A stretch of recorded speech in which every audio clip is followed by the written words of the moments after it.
Igbo kwenu, kwezuonu. Akụkọ ifo nke taa, isiokwu akụkọ ifo nke taa bụ nwanyị ụtaba na agụ iyi. Before you watch, please help me to subscribe to my YouTube channel. Please. Let's go there. N'otu obodo, n'otu oge, enwere otu nwanyị ajadu. Ọ lụrụ di mana di ya adịghịkwa.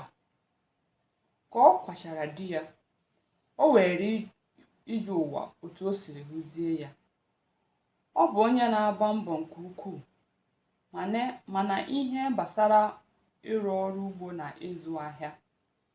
Ọ bụ site n'ụzọ dị otu a ka o si azụ ụmụazị 7 di ya hapụrụ. Otu ọ bụ na mmadụ machagodu mma na otu ihe ga-arụrịrị ya. Ihe rụrụ mma nwaanyị a bụ oke oriri na ọṅụṅụ. Ọ hụrụ oke oriri n'anya, ma iri nri ma ịṅụ mmanya. Ọ hụrụ oke ihe oriri n'anya, ma iri nri ma ịṅụ mmanya, ma ịkpọ ụtaba. Otu ọ bụ na nwata jide ọkụ jide mma, ma ọkụ ereghị ya, mma eyie ya.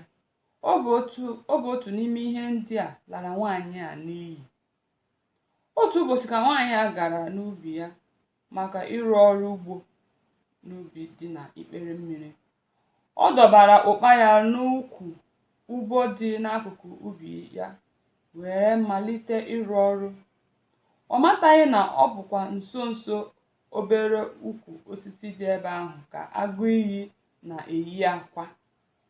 Mgbe nwaanyị a bịara ka ọ ṅụọ mmiri n'ụkpa ya, ọ maghị na agụ iyi abịala chere ka ọ mara onye ọ bụ ya bịara ishiri akwa ya. Ka nwaanyị a rutere nso n'ebe ọ dọbara ụkpa ya, agụ iyi ahụ chere na nwaanyị ahụ bịara ishiri akwa ya. Nke a mere o jiri tụọrọ ya ọgụ were malite ilo ya na ndụ. N'agbanyeghị mbọ niile nwaanyị a gbara ịzọ onwe ya, agụ iyi ahụ karịrị ya ike wee loo ya n'afọ. Nwaanyị a nwere isi ọma ụbọchị ahụ n'ihi na mgbe ahụ agụ iyi loro ya n'afọ, o nwere ụtaba o kechiri n'isi akwa ya. Ụtaba ahụ tọghere were wụba n'afọ agụ iyi wee malite ikpo ya uzere. Uzere ahụ zegidere agụ iyi nke na ọ maghị mgbe o jiri were kpọpụta nwaanyị a n'ala ma jiri ọsọ gbaba n'ime mmiri maka inwetagodi onwe ya. Ka nwaanyị a siri n'afọ agụ iyi were pụta hụ na ya dị ndụ, o jiri ọsọ na ije buru ụkpa ya wee malite ịla n'ụlọ ya. Ka ọ rịpụtara n'elu ugwu wee chọọ izu ike n'ihi na ya na ihe mere. Ọ nọdụrụ n'ala n'ukwu osisi wee chọọ ịkpọ ụtaba wee nwetagodu onwe ya. Mgbe ahụ ka o jiri chọpụta na mkpọ ụtaba ya adịghịkwa n'isi akwa ya ọzọ. Ihe a wutere ya nke ukwuu, nke mere na o kwuru n'obi ya na eburu ọnụ were na-agba afa, ọ na-ada ozu. O kpebikwara ịga weta mkpọ ụtaba n'ihi na o kwuru na onye gbanabara ọsọ egbuo nne ya, ọ bụghị ya ezigbo ọsọ. Ka o kwuchara nke a, ọ malitere ịlaghachibe n'ubi ya.